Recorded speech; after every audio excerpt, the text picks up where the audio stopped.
another edition of Entrepreneurs and Fuego. You know, you always ask me not to move too much, right? But here I am again, just bouncing forward into the camera, but that's what I do. Entrepreneurs and Fuego, where we're documenting your journey, one digital footprint at a time. Did you know that this has never been done before? This type of interviews of entrepreneurs, people such as yourself, who, you know, I don't know you too well, but I can guess that you were never giving anything for free. You had to work for everything that you got. Absolutely true. With me, I have my brother, Rafa Jimenez, an extraordinary entrepreneur, self-made man. He is now in real estate, but you've done a ton of things, brother. Yeah, I have. I've done quite a few things, actually. And you told me some crazy stories because, Yeah. I mean, really for you is you have a knack for entrepreneurship. So you didn't really have a specific thing that you did that you set out to say, all right, I'm going to be in real estate, you know, since the age of 16. But you always found a way to be connected to entrepreneurship. Yeah, you know, I grew up, my father was a pastor when I was growing up, a preacher, not a pastor, and a really well-respected minister in the Seventh-day Adventist community. And so I grew up watching my dad preach in church with a suit and tie. So all I knew growing up was I want to do something where I wear a suit and tie every day. Hey, dude, I mean, you look sharp today, man. Watch out. That's all I ever thought about. Yeah, I'm yeah. like, I just want to be a businessman. That's all I knew. I like you said, it was nothing specific. Like, oh, I want to be a lawyer or I want to be in real estate. I never really knew exactly what I wanted to do, but I knew I wanted to be a businessman. And I believe that's one of the reasons why I've been involved in so many different businesses, because I've had the opportunity to do that, and because I feel I learned a lot more that way. So, and it wasn't something specific, but do you remember the first business that you got involved in when you were a kid? I'm sure. Yeah. How did that happen? My dad and my brothers opened a small body shop in the late 90s, early 2000s, he actually here in Phoenix. And that was kind of my first taste of like, you know, being around, you know, people who are trying to do something they've never done before, which is run their own business. My dad worked in an auto body shop for Chevrolet, Ford, and all these big companies, and then finally had a little bit of money to be able to do his own thing. And it was cool to see that whole process work out, you know, the failures and the successes and everything that goes in between all that. So yeah, it was definitely really cool. So when you go back, was your father the person that inspired you to be an entrepreneur, or was there any other influence that you looked around, maybe in the Hispanic community, or just around you, being surrounded by all, you know, by your dad and in the church and everything else? Was there something, or I'm sorry, somebody specifically that you looked up to? You know, I wouldn't say specifically. What I did look up to my dad, as far as my dad was his work ethic.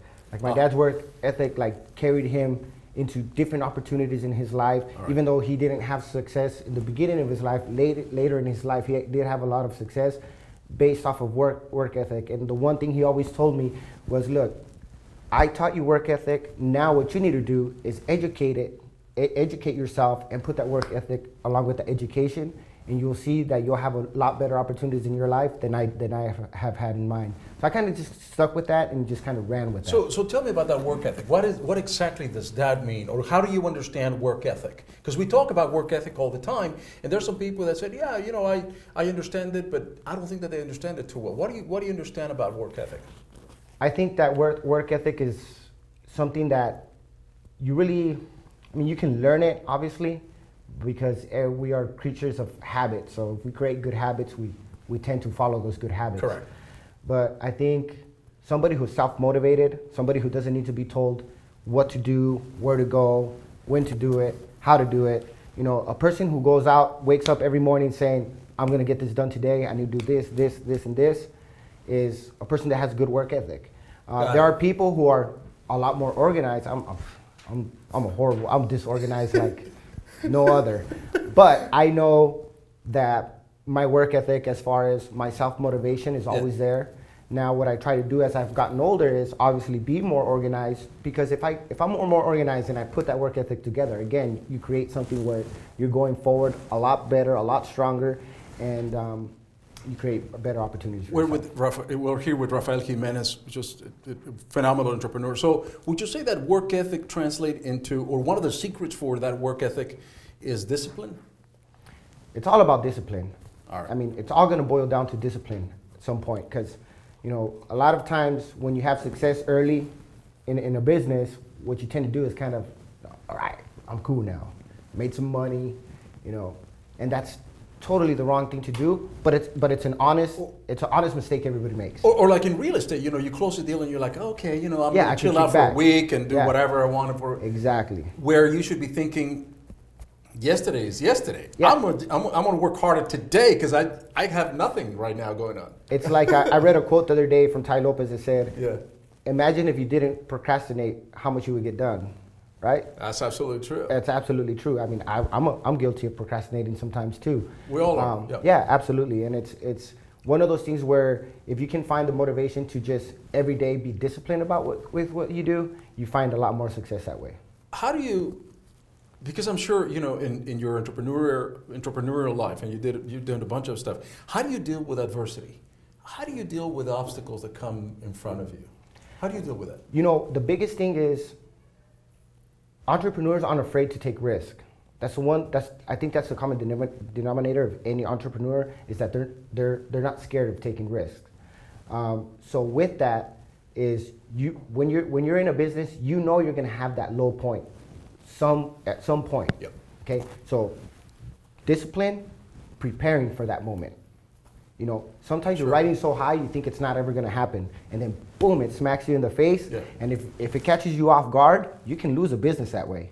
But entrepreneurs, I think we have the mentality of ain't nothing going to stop us. Nothing has stopped us to this point. Ain't nothing going to stop us. So you look for you find a way out of that adversity. However, which way it is, you know you're going to find your way out. One of the things that I admire about you too is that you have that discipline not only in the business world but also mentally and physically.